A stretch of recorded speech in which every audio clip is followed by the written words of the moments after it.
India का जो original base था, जो जवाहरलाल नेहरू ने रखा था ऑफ सेक्युलर इंडिया, उस सेक्युलर इंडिया का बेस खत्म हो रहा है, अब एक हिंदू इंडिया बन रहा है। और हिंदू इंडिया के साथ इंडिया की जो मजबूती थी, इंडिया कमजोर हो जाएगा आगे जाके। लोगों के पास तोते होते हैं जिससे फाल निकालते हैं, उनके पास चिड़िया है और चिड़िया उनकी बड़ी सही खबरें देती है। अगर आप बात करें तो मोदी के ऊपर जितना भी अभी तक बात रही है, फिर और जो भी उसके मुतालिक एक आम राय है, लेकिन उसका टर्नओवर आप उठा के देखें ना, तो एक बहुत ज्यादा विजिबल, एक रिमार्केबल वहां पे डेवलपमेंट हुई है। याद रखिएगा कि वो शख्स, वो कौम, वो घर, वो मुल्क कभी तरक्की नहीं कर सकता जो अपनी बेसिक्स को नहीं पकड़ता।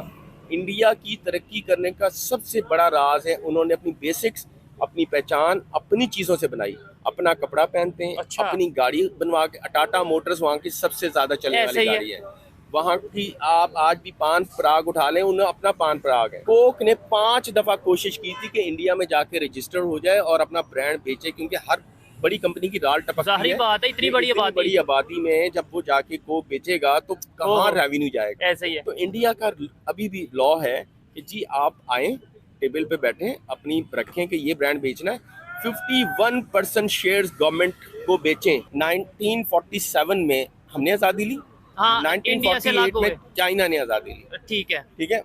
उनको वो अगर आप हिस्ट्री उठा के देखें ना, तो चाइना को कबाड़ी की दुकान कहा जाता था, अफीमी कौम कहा जाता था, चरसी नशई, और वाकई वो लागर बेकार कौम थी, कुछ नहीं करते थे, दुनिया हंसती थी। ऐसे ही है। और उनके पास भी एक लीडर है, माओ ज़ेडुंग आया। इंडिया ने जो एक काम किया वो ये किया, जमहूरियत को बहुत स्ट्रॉन्ग रखा, डेमोक्रेसी को बिल्कुल टूटने नहीं दिया। मसाइल बहुत ज्यादा है वहाँ भी। मेरे काफी दोस्त हैं जो इंडिया ट्रैवल किया हुआ रहते हैं, और ठीक है, वो क्या कहते हैं, मारना है मुसलमान लड़कों को, वो हाथ मारते हैं। वो भले ही कमेंट में कह दें नाजिया तो हिजड़े जैसी लगती है, नाजिया तो बहुत बदशक्ल है, पर जब वो देख लेते हैं तो उनका मुंह से तो लार टपकना स्टार्ट हो जाता है। जब वो देख लेते हैं तो उनका तो पूरा मतलब शरीर जो है वो हिलने लगता है, तो टच करने के लिए बिल्कुल बावले हो जाते हैं। और ये मैंने प्रैक्टिकली देखा है, शायद प्रैक्टिकली मैंने देखा है। हालांकि आपने मेरी कई स्पीचेस जो है वो आपने दिल्ली की सड़कों पे, रोड पर मुझे भीड़ में देखा है, पर आपने देखा उस पूरे वीडियो में कभी भी कि कोई टच कर रहा है या कोई कुछ कर रहा है? नहीं, क्योंकि सनातनियों में जो सिविलाइजेशन है, जो सभ्यता है, वो हैट्स ऑफ है यार। हमारे भारत के सनातनियों का दिल बहुत खूबसूरत है, बहुत खूबसूरत। अच्छा। इतना खूबसूरत है कि पाकिस्तान की आयशा को का जो दिल धड़क रहा है वो हमारे भारत का ही दिया। हाँ, यस। इतना खूबसूरत है। वो ऐसे शाहरुख खान की तरह सीन है, ये शाहरुख खान ऐसे बाएं खोलता है, उसने अपनी चादर मेरे लिए खोल दी। लेकिन हाँ, अगर शाहरुख खान की तरह नहीं, प्लीज शाहरुख खान की तरह। मैंने कहा शाहरुख खान की शायद फेमस रहती है। मैं तो डिक्टेटरशिप उस वक्त को कहूंगी जब इंदिरा गांधी जी ने सिखों के ऊपर अत्याचार करवाया था और उनके गले कटवाए थे। मैं तो डिक्टेटरशिप उस वक्त को कहूंगी जब इंदिरा गांधी जी ने अपनी सत्ता और अपनी सरकार बनाने के लालच में हर वो क्राइम किया और हर वो अमेंडमेंट और इम्प्लीमेंटेशन किया जिसमें विपक्षी दल के कोई लोग अपनी बातों को रखने के लिए पार्लियामेंट में थे ही नहीं। कि मेरी जहानत देखिए, मेरी जहानत। आप मेरी छाती मत देखिए, और ये उम्र भी नहीं बची है छाती देखने की। आप देखिए कि नाजिया कितनी पढ़ी लिखी है, लेकिन आप छाती पे ही अटके हुए हैं। आप क्यों छाती पे अटके? तो देखो, तुम तो हालांकि शैला मुस्लिम कंट्री में रह रही हो, मुस्लिम ममालिक में रह रही हो, सारे के सारे मुसलमान जो तुमको दुपट्टा उड़ाने वाले हैं वो भी मुसलमान, जो तुम्हारा दुपट्टा शब्दों से खींचने वाले हैं वो भी मुसलमान। क्योंकि कश्मीर को पाकिस्तान बनाने की कोशिश कांग्रेस के जमाने में, बंगाल को मुगलिस्तान बनाने की कोशिश ममता बनर्जी के राज में, तृणमूल कांग्रेस की सरकार में, केरला को पीएफआई के साथ मिलकर के सीरिया बनाने की कोशिश कांग्रेस के राज में। तो हम कैसे नहीं कहें कि पाकिस्तान के लोग बहुत ज्यादा मोहब्बत करते हैं राहुल गांधी से। बयानी हमेशा एंटी पाकिस्तान रहा है। पाकिस्तान हमेशा कोशिश की है उन्हें, पाकिस्तान ने के तिजारत को, ट्रेड को, तमाम ताल्लुकात को पाकिस्तान इक्वल बेसिस के ऊपर लेके चले। लेकिन अगर हम देखें इंडिया के अपने करैक्टर के ऊपर, तो उसमें हम देखते हैं कि कश्मीर की अभी जो करंट सिचुएशंस हैं, सर्कमस्टांसिस हैं, उसमें इंडिया ने इवन के लोगों को वहाँ पे महसूर करके रखा हुआ है, इतना जुल्म कर रही हैं। ये उनके सिर्फ ना आने के बहाने हैं और कुछ भी नहीं। सिंपल सी बात है, अगर पाकिस्तान ऐसी चीज़ें वहाँ जाके करता है, इस चीज़ का कोई प्रूफ है उनके पास? हम सबको यहाँ वेलकम करते हैं। उल्टा हमारे यहाँ भी दहशतगर्दियाँ होती हैं, इंडिया वाले आए आते हैं, अभिनंदन भी आया, सारा कुछ हुआ।